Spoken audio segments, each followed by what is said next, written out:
as it stood at the beginning of the trial, our line of defence was to say nothing when on the stand.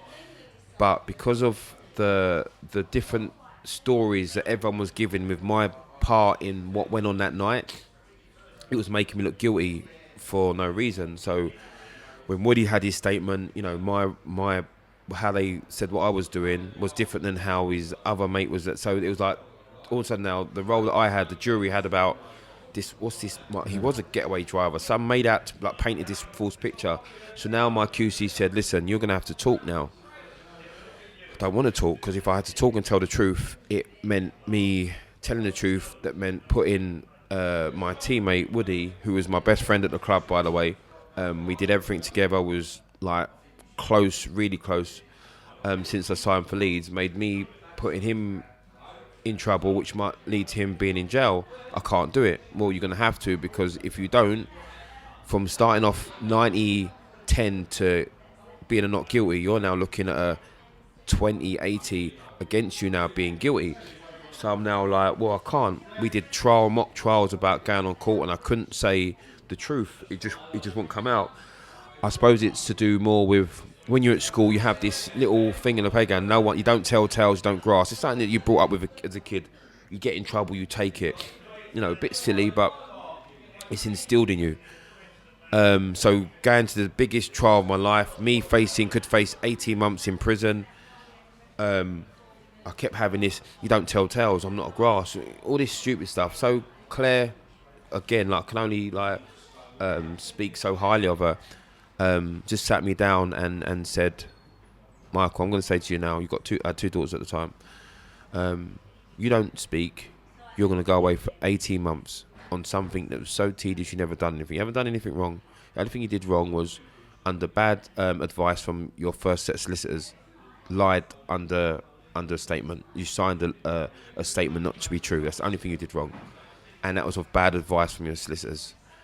So you've got a choice now. You can either go to prison, and then when you come out in 18 months, tell your daughters, oh yeah, because at least I didn't tell tales, I wasn't a grass. Or you can tell the truth and look in my face, say, listen, whether how wrong you go down the road, you always go back by telling the truth. So that day I was supposed to be on the stand. I remember pulling Woody into a room and said, I need to talk to you. It's like one of the rooms that you go speak with his barrister, and he goes, I'm going to tell it how it is. What do you mean? I'm going to tell the truth. You can't. He started crying. I started crying. I'm going to have to. Please, please, please don't. I'm going to have to tell the truth. I can't. Like, as we come out of the room, I remember walking in there, like, sitting down. They called my name. I remember being in the stand. And Claire was asking me a question. I stood up, said to make some plans, stand up now. My mouth was dry. I didn't want to reach for the glass of water because my hand was shaking. I didn't want to be shaky when I was shaking. So I had dry mouth, shake hands. And I remember when she was asking me these questions, yes, no. And then she said, what happened? And then I said, Woody come back, said he got into a fight. The whole courtroom was like, deafening silence. Then you just heard the press in there start scribbling on paper, some of them running out, boom, boom, boom, this and that. Got through the end of it, and I remember then now, all of a sudden, Woody's solicitor, barrister, just started attacking me, obviously for his client, asking me these questions, like I'm just making it up to get Woody put in prison so I can take his place on the football field. Like, it was like horrible. And I remember it being on a Friday, and we got to the end of the day, and because I was still on the stand, the judge said, okay, you're still on the stand, I don't want you talking to anyone because you're still under oath, we'll come back Monday. So for the whole weekend I couldn't speak to her. I was scared to speak to my mum in case I spoke to her.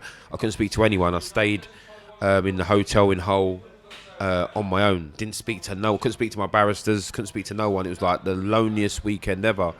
Come back again, getting attacked by Woody's QC barrister. Obviously the prosecutors now were happy talking to me like, hey, how you doing, Michael? You want a drink? Sit down, like being my friendly and going over the stuff. And that was that. And then obviously we had to go wait for the guilty. I got found not guilty. I thought, and then I remember that the trial got stopped because something happened in the press, and they had to have a retrial.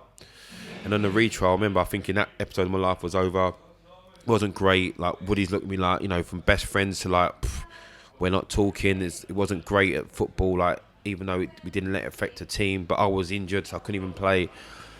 And then there was a retrial, and then the prosecutor called me as their star witness. I had to go through it all again, which didn't help.